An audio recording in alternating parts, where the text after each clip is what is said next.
আমার খরচ কেউ দেয় না, তাই আমায় উপদেশ দেওয়ারও প্রয়োজন নেই। নতুন সিনেমা গুলশানের চামেলি-তে অভিনয়ের ঘোষণা দেওয়ার পর সামাজিক যোগাযোগ মাধ্যমে সমালোচনার মুখে পড়েছেন অভিনেত্রী আজমেরী হক বাঁধন। এবার নিজের সিদ্ধান্তের পক্ষে ব্যাখ্যা দিয়ে সমালোচকদের উদ্দেশ্যে একটি পোস্ট করেছেন তিনি। ফেসবুকে দেওয়া পোস্টে বাঁধন জানান, সিনেমাটিতে অভিনয়ের সম্মতি দেওয়া তার জন্য সহজ ছিল না। তবে গল্পের উপস্থাপনা এবং পুরো টিমের কাছ থেকে পাওয়া সম্মান ও সহযোগিতাই তাকে সিদ্ধান্ত নিতে উৎসাহিত করেছে।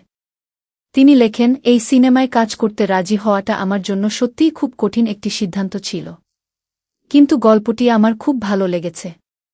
শুরু থেকেই পুরো টিমের কাছ থেকে যে সম্মান ও সহযোগিতা পেয়েছি সেটির জন্য আমি আন্তরিকভাবে কৃতজ্ঞ।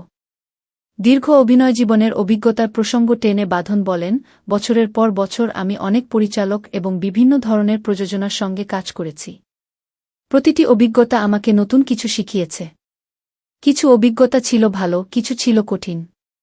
কিন্তু সবকিছুই আমাকে আজকের মানুষ হিসেবে গড়ে তুলতে সাহায্য করেছে। আল্লাহর প্রতি কৃতজ্ঞতা জানিয়ে তিনি আরও লেখেন, জীবনে যা কিছু পেয়েছি এবং যেসব অভিজ্ঞতার মধ্য দিয়ে গেছি সেসবের জন্য আমি কৃতজ্ঞ। প্রতিটি অভিজ্ঞতাই আমাকে আরও শক্তিশালী করেছে। সমালোচকদের উদ্দেশ্যে তিনি বলেন, একটি বিষয় আমি দৃঢ়ভাবে বিশ্বাস করি, আমার বিল কেউ পরিশোধ করে না, আমার জীবনও কেউ আমার হয়ে বাঁচে না। তাই আমার সিদ্ধান্ত নিয়ে দয়া করে আপনাদের মূল্যবান সময় ব্যয় করে আমাকে উপদেশ দেওয়ার প্রয়োজন নেই। আমার জীবনে এমন মানুষ আছেন যাদের পরামর্শ আমি বিশ্বাস করি, সম্মান করি এবং গুরুত্ব দিয়ে শুনি।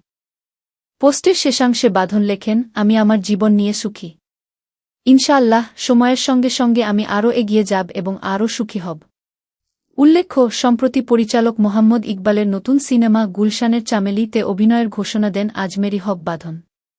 এরপর থেকেই সামাজিক যোগাযোগ মাধ্যমে সিনেমাটি এবং তার সিদ্ধান্ত নিয়ে সমালোচনা চলছে। আমাদের নিউজ দেখার জন্য ধন্যবাদ। এতক্ষণ আপনাদের সাথে ছিলাম আমি ফারজানা আক্তার অধরা।